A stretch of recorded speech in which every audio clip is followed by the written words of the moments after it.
నమస్కారం అండి. నా పేరు లక్కరాజు రామారావు, రాష్ట్ర యువజన కాంగ్రెస్ అధ్యక్షుడిని.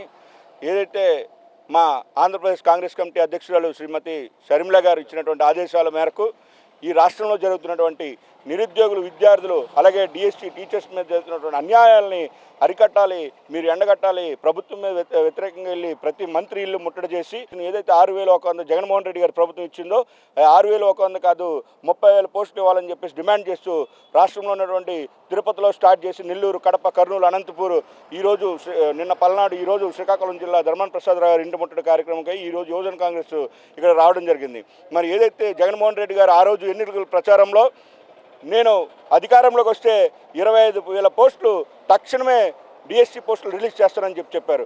ఆ రోజు చంద్రబాబు నాయుడు గారు 2014లో 7,000 పోస్టులు ఇస్తే మీరు హేళన చేసి మేము వస్తే 25,000 పోస్టులు వెంటనే తక్షణమే రిలీజ్ చేస్తానని చెప్పి మరి ఈరోజు 4.5 సంవత్సరాలు వస్తున్నా కానీ మీరు ఒక్క పోస్ట్ కూడా రిలీజ్ చేయకుండా ఈరోజు దగా డిఎస్సిని అనౌన్స్ చేసి 6,100 పోస్టులతో ఈరోజు నిరుద్యోగులు కానివ్వండి, టీచర్లు కానివ్వండి, మిగతా వాళ్ళందరినీ కూడా మోసం చేసే విధంగా మీరు వ్యవహరిస్తున్నారు. మరి దీనికి మీకు బుద్ధి చెప్పే విధంగా మేము రాష్ట్రంలో ఉన్నటువంటి ప్రతి ఒక్క ఇల్లు ముట్టడి చేస్తాము. మీరు మెగా డిఎస్సి విడుదల చేసేంత వరకు మరి కేంద్ర ప్రభుత్వం చూస్తే పార్లమెంట్లో ఆ రోజు 50,000 పోస్టుల వరకు పైచీలకు ఉన్నాయని చెప్పేసి ఆ రోజు పార్లమెంట్ సాక్షిగా మంత్రి గారు ఇస్తే మీరు ఈరోజు మరి 6,100 పోస్టులు ఇవ్వడానికి వెనకాతల రహస్యం ఏంటని జగన్మోహన్ రెడ్డి గారిని మేము ప్రశ్నిస్తూ ఉన్నాం.